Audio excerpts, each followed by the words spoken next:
വന്ദേ ഭാരത് ഒന്ന് എൻ്റെ വീടിൻ്റെ മുന്നിലൊന്ന് ചവിട്ടാൻ പറഞ്ഞ് ദേഹം ചവിട്ടിയിട്ടുണ്ട് കാണിച്ചു. ഇപ്പോൾ മനസ്സിലായില്ലേ എനിക്ക് കേന്ദ്രത്തിലും പിടിപാടുണ്ടെന്ന്. കറക്റ്റ് എൻ്റെ വീടിൻ്റെ മുന്നിലാണ് എത്തിക്കുന്നത്. നോർത്ത് റെയിൽവേ സ്റ്റേഷനും സൗത്തിലും ഇടയിലായിട്ടാണ് എൻ്റെ വീടുള്ളത്. എൻ്റെ ജീവിതത്തിൽ ഇത്രയും പ്രായത്തിനിടയിൽ 3-4 തവണ മാത്രമേ ട്രെയിനിൽ ഞാൻ കയറിയിട്ടുള്ളൂ. എന്ത് പറഞ്ഞാൽ എൻ്റെ വീടിൻ്റെ അടുത്ത് നിന്ന് ഏകദേശം 600 മീറ്റർ ആണ്ടാണ് metro station, town hall metro station. ഞാൻ ഇതുവരെ മെട്രോ കയറിയിട്ടില്ല. വാട്ടർ മെട്രോ കയറിയിട്ടുണ്ട്. ജസ്റ്റിൽ വിളിച്ചിട്ട് പറഞ്ഞു, എടാ നമുക്കൊരു പിക്കപ്പ് ഡെലിവറി ചെയ്യാനുണ്ടെന്ന് പറഞ്ഞു. അവനാണെങ്കിൽ എല്ലാ ജോലി ഏറ്റെടുക്കും. പക്ഷെ അവനെങ്ങാണ്ട് മുമ്പ് ഞാൻ 90 കാലഘട്ടത്തിൽ എൻ്റെ ആദ്യത്തെ ജോലി എന്ന് പറഞ്ഞാൽ എൻ്റെ വീടിൻ്റെ തൊട്ടടുത്ത്, ഇപ്പോൾ താമസിക്കുന്നില്ല, ആദ്യം താമസിച്ച വീടിൻ്റെ അടുത്ത് തൊട്ടടുത്ത ഞങ്ങളൊക്കെ വിളിക്കുന്ന അമ്മയെന്ന് വിളിക്കുന്ന ചേച്ചിയുണ്ട്. അവിടെ നിന്നാണ് എൻ്റെ തുടക്കം, ആദ്യത്തെ ജോലി.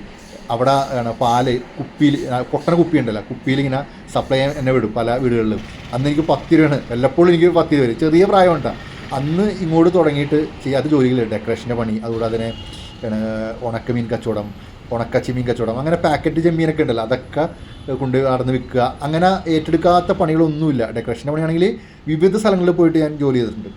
അപ്പോൾ എനിക്ക് തോന്നിയിട്ടുള്ള കാര്യം എന്താണെന്ന് പറയുമ്പോൾ, പല ജോലികളും ഇങ്ങനെ എടുത്താൽ ഉള്ളൊരു പ്ലസ് പോയിന്റ് എന്ന് വെച്ചാൽ ആ തൊഴിൽ മേഖലയിൽ അവർ അനുഭവിക്കുന്ന ബുദ്ധിമുട്ട് നമുക്ക് മനസ്സിലാക്കാൻ പറ്റും.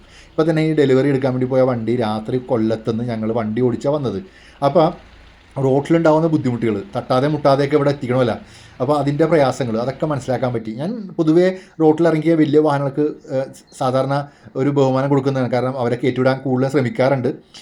ഞാനായിട്ട് ബുദ്ധിമുട്ടുണ്ടാകാറില്ല. അപ്പോൾ നമ്മൾ ഓരോ തൊഴിൽ മേഖലയിൽ ഒരു ദിവസമെങ്കിലും ജോലി ചെയ്യാൻ പറ്റുമെങ്കിൽ നല്ലതായിരിക്കും എന്ന് എനിക്ക് തോന്നിയിട്ടുണ്ട്. ഇപ്പോൾ ഹോട്ടലിൽ സപ്ലൈ ചെയ്യുന്ന ഒരാൾ, അവരുടെ ബുദ്ധിമുട്ട് പ്രയാസങ്ങൾ നമ്മൾ ചെന്നിരുന്ന് ഫുഡ് ഓർഡർ ചെയ്യുമ്പോൾ കുറച്ച് ചിലപ്പോൾ താമസിക്കുമായിരിക്കാം. പക്ഷെ നമ്മൾ ചിലപ്പോൾ ചിലരൊക്കെ ഉണ്ട് ദേഷ്യപ്പെടാൻ ഞാൻ കണ്ടിട്ടുണ്ട്.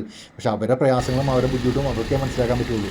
അപ്പോൾ കുറേയൊക്കെ നമ്മുടെ എല്ലാ ജോലിയും നമുക്ക് എടുക്കാൻ പറ്റില്ലെങ്കിലും ഇതേപോലെ ആരെങ്കിലൊക്കെ വിളിച്ചാൽ, നമ്മുടെ കൂട്ടുകാരൊക്കെ ആരെങ്കിലൊക്കെ എന്തെങ്കിലും ആവശ്യത്തിന് വിളിച്ചാൽ കൂടെ പോവുക. അവരുടെ പ്രയാസങ്ങളിലൂടെ നമുക്ക് മറ്റുള്ളവരുടെ പ്രയാസങ്ങൾ മനസ്സിലാക്കാൻ പറ്റും. അപ്പോൾ ഈ വീഡിയോ വലിയ വീഡിയോ ഒന്നുമല്ല, ചെറിയൊരു വീഡിയോ ആണ്. അത് നിങ്ങളായിട്ടൊന്ന് പങ്കുവെക്കണമെന്ന് തോന്നി. മറ്റു വീഡിയോയുമായി വീണ്ടും വരും. അതൊരു നമസ്കാരം.